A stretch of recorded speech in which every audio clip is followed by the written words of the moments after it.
O alienista guiou para os lados da casa do albardeiro, viu a janela, passou 5, 6 vezes por diante, devagar, parando, examinando as atitudes, a expressão do rosto. O pobre Mateus apenas notou que era objeto da curiosidade ou admiração do primeiro volto de Itaguaí, redobrou de expressão, deu outro relevo às atitudes. Triste.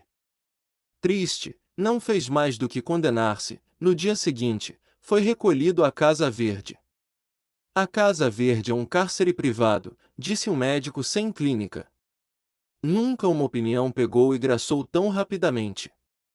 Cárcere privado, eis o que se repetia de norte a sul e de leste a oeste de Itaguaí a Medo. É verdade, porque durante a semana que se seguiu à captura do pobre Mateus, 20 e tantas pessoas, 2 ou 3 de consideração, foram recolhidas à Casa Verde. O alienista dizia que só eram admitidos os casos patológicos, mas pouca gente lhe dava crédito. Sucediam-se as versões populares.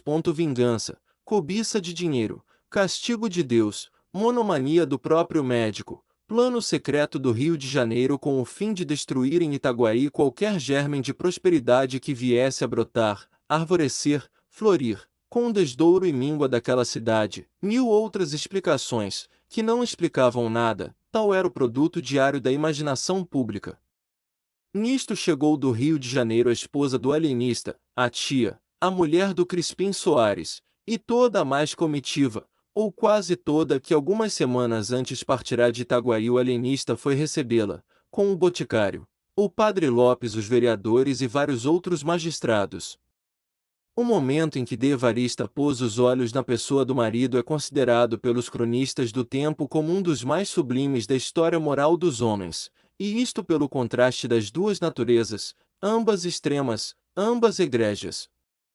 De Evarista soltou um grito, balbuciou uma palavra e atirou-se ao consorte de um gesto que não se pode melhor definir do que comparando-o a uma mistura de onça e rola. Não assim o ilustre Bacamarte, frio como diagnóstico, sem desengonçar por um instante a rigidez científica, estendeu os braços à dona, que caiu neles e desmaiou. Curto incidente, ao cabo de 2 minutos de Evarista recebia os cumprimentos dos amigos e o préstito punha-se em marcha. De Evarista era a esperança de Itaguaí, contava-se com ela para minorar o flagelo da Casa Verde. Daí as aclamações públicas, a imensa gente que atulhava as ruas, as flâmulas, as flores e damascos às janelas. Com o braço apoiado no do padre Lopes, porque o eminente confiara a mulher ao vigário e acompanhava-os a passo meditativo, de Evarista voltava a cabeça a um lado e outro, curiosa, inquieta, petulante. O vigário indagava do Rio de Janeiro, que ele não vira desde o vice-reinado anterior, e de Evarista respondia entusiasmada que era a coisa mais bela que podia ver no mundo. O passeio público estava acabado, um paraíso onde ela fora muitas vezes, e a Rua das Belas Noites, o chafariz das marrecas. Ah! O chafariz das marrecas! Eram mesmo marrecas feitas de metal e despejando água pela boca fora. Uma coisa galantíssima. O vigário dizia que sim, que o Rio de Janeiro devia estar agora muito mais bonito. Se já o era noutro tempo. Não admira, maior do que Itaguaí, e, demais, sede do governo. Mas não se pode dizer que Itaguaí fosse feio, tinha belas casas, a casa do Mateus, a Casa Verde. A propósito de Casa Verde, disse o padre Lopes, escorregando habilmente para o assunto da ocasião, a senhora vem achá-la muito cheia de gente. Sim? É verdade. Lá está o Mateus, o albardeiro? O albardeiro, está o Costa, a prima do Costa, e fulano, e cicrano, e, tudo isso doido, ou quase doido, obtemperou o padre. Mas então?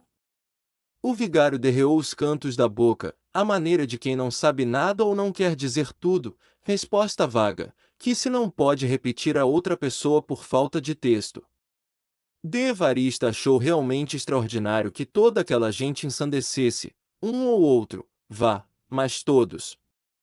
Entretanto, custava-lhe duvidar, o marido era um sábio, não recolheria ninguém à Casa Verde sem prova evidente de loucura.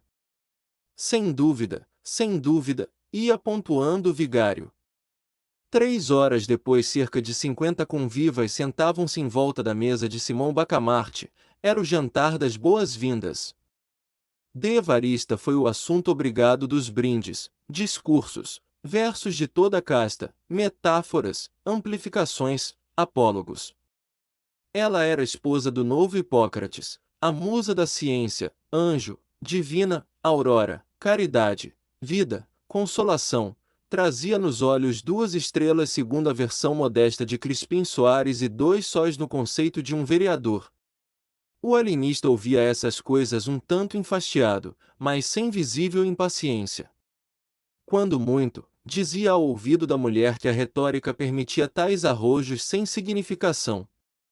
De Evarista fazia esforços para aderir a esta opinião do marido, mas, ainda descontando 3/4 das louvaminhas, ficava muito com que enfunar-lhe a alma. Um dos oradores, por exemplo, Martim Brito, rapaz de 25 anos, pinta alegrete acabado, curtido de namoros e aventuras, declamou um discurso em que o nascimento de Evarista era explicado pelo mais singular dos reptos. Deus, disse ele, depois de dar o universo ao homem e à mulher, esse diamante e essa pérola da coroa divina, e o orador arrastava triunfalmente esta frase de uma ponta a outra da mesa, Deus quis vencer a Deus, e criou De Evarista. De Evarista baixou os olhos com exemplar modéstia. 2 senhoras, achando a cortesanice excessiva e audaciosa, interrogaram os olhos do dono da casa, e, na verdade, zero gesto do alienista pareceu-lhes nublado de suspeitas, de ameaças e provavelmente de sangue. O atrevimento foi grande, pensaram as 2 damas. E uma e outra pediam a Deus que removesse qualquer episódio trágico ou que o adiasse ao menos para o dia seguinte. Sim, que o adiasse. Uma delas, a mais piedosa, chegou a admitir consigo mesma que De Evarista não merecia nenhuma desconfiança, tão longe estava de ser atraente ou bonita. Uma simples água morna. Verdade é que, se todos os gostos fossem iguais, o que seria do amarelo? Esta ideia fê-la tremer outra vez, embora menos, porque o alienista sorria agora para o Martim Brito e, levantados todos, foi ter com ele e falou-lhe do discurso. Não lhe negou que era um improviso brilhante, cheio de rasgos magníficos. Seria dele mesmo a ideia relativa ao nascimento de Evarista ou tê-la-ia encontrado em algum autor que... Não, senhor, era dele mesmo, achou-a naquela ocasião e pareceu-lhe adequada a um arroubo oratório. De resto, suas ideias eram antes arrojadas do que ternas ou jocosas. Dava para o épico. Uma vez, por exemplo, compôs uma ode à queda do Marquês de Pombal, em que dizia que esse ministro era o dragão aspérrimo do nada esmagado pelas garras vingadoras do todo, e assim outras mais ou menos fora do comum. Gostava das ideias sublimes e raras, das imagens grandes e nobres, pobre moço. Pensou o alienista.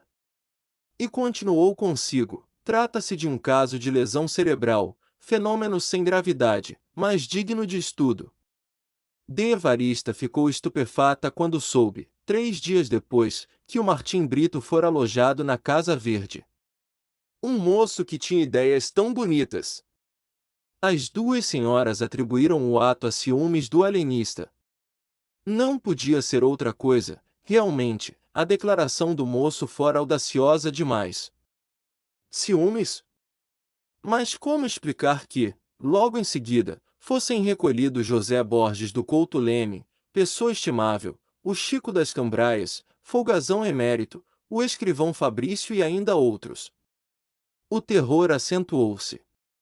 Não se sabia já quem estava são, nem quem estava doido. As mulheres, quando os maridos safam, mandavam acender uma lamparina a Nossa Senhora, e nem todos os maridos eram valorosos, alguns não andavam fora sem 1 ou 2 capangas. Positivamente o terror. Quem podia emigrava. Um desses fugitivos chegou a ser preso a 200 passos da vila.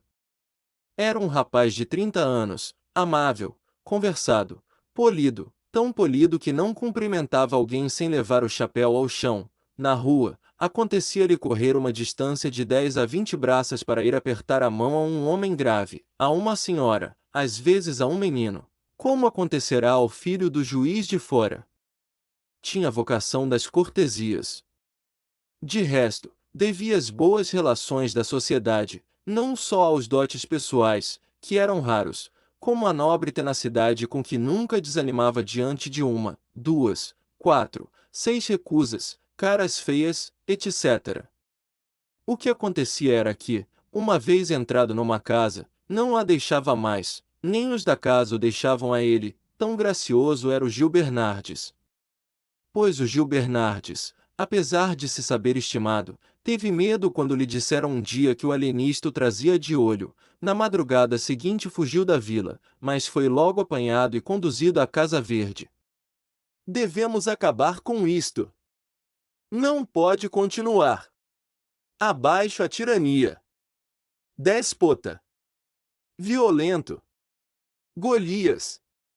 Não eram gritos na rua, eram suspiros em casa, mas não tardava a hora dos gritos. O terror crescia, avizinhava-se a rebelião. A ideia de uma petição ao governo, para que Simão Bacamarte fosse capturado e deportado, andou por algumas cabeças, antes que o barbeiro Porfírio a expendesse na loja com grandes gestos de indignação.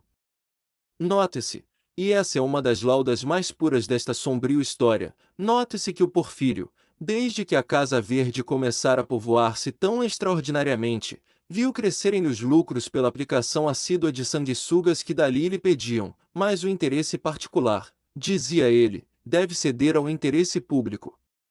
E acrescentava, é preciso derrubar o tirano. Note-se mais que ele soltou esse grito justamente no dia em que Simão Bacamarte fizera recolher à Casa Verde um homem que trazia com ele uma demanda, o Coelho. Não me dirão em que é que o Coelho é doido?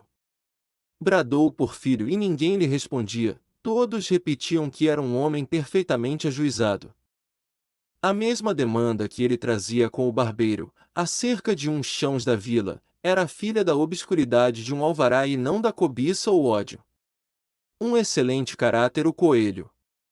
Os únicos desafeiçoados que tinha eram alguns sujeitos que, dizendo-se taciturnos ou alegando andar com pressa mal o viam de longe, dobravam as esquinas, entravam nas lojas, etc. Na verdade, ele amava a boa palestra, a palestra comprida, gostada a sorvos largos, e assim é que nunca estava só, preferindo os que sabiam dizer 2 palavras, mas não desdenhando os outros. O padre Lopes, que cultivava o Dante, e era inimigo do Coelho, nunca ouvia desligar-se de uma pessoa que não declamasse e emendasse este trecho: La boca solevo dal fiero pasto. Que é o seccatore, mas uns sabiam do ódio do padre, e outros pensavam que isto era uma oração em latim.